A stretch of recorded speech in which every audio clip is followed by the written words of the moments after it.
Hello and welcome to Local Edition.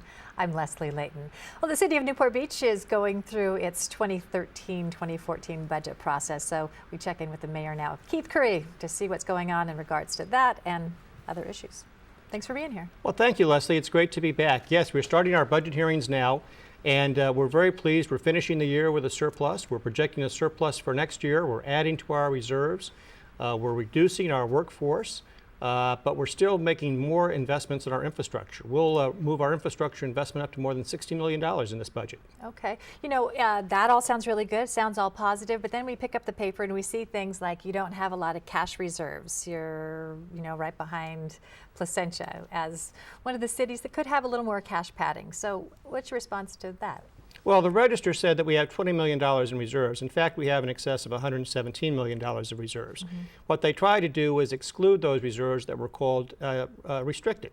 Well, we restrict $25 million for a contingency, and so that didn't count. For example, we have $5 million to replace our trash trucks. They didn't count that.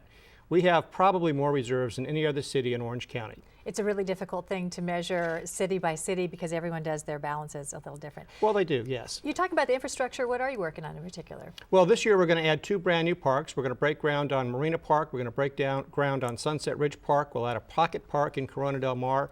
And we just opened our Civic Center Park, which is the 4th largest park in the city.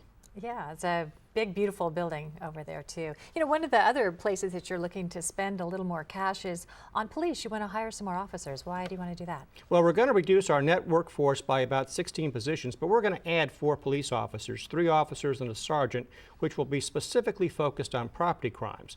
And we're doing that because the state realignment, where they're releasing prisoners to Orange County, has already made measurable increase in the number of crimes, mostly in our neighboring communities. But keep in mind, of course, prisoners don't, or criminals don't follow city lines. So we're now beginning to see an uptick, even though we're at 40-year lows in crime in Newport Beach. We were down 3% last year.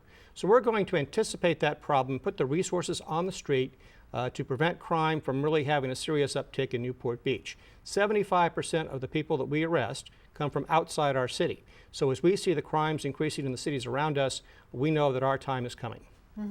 How can you attribute it to the jail realignment?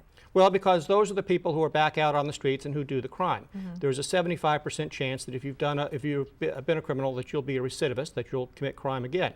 The hope was that the probation departments would be able to use new tactics and different resources to reduce that impact on the communities, and they've reduced it some, but certainly not enough. And what we've seen is that the state's not giving the counties enough money to really deal with the issue, and the money that flows through to the cities is even smaller. Our portion, for example, would be $17,000, enough to buy 1/2 of 1 police car. That's not enough resources to deal with the problem that the state's creating. We've had mayors here all day. I've been talking to different mayors, and they're talking about how expensive police officers can be with their salaries and their pensions. So overall, this can be quite a cost to your budget. Well, it certainly is. Public safety as a whole, and police in particular, are the largest portion of our budget.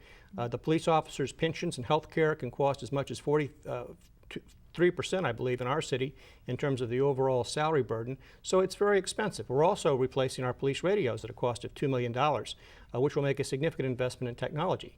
But on the other hand, the primary purpose of government is to keep the community safe. And that's why we want to continue to have the very best resources that we have dedicated to fighting crime. Also, the pension liability, how much is that taking of your overall general budget? Well, it's been increasing. It's almost going to double over a period of 5 years. That's why we've worked with our local unions to have them pick up a greater cost of that pension. So they'll pay more than $7 million when we're fully wrapped up. Okay, Keith Curry, thank you so much for stopping by Leslie. to update us on all of this, and thank you for joining us. I'm Leslie Leyton.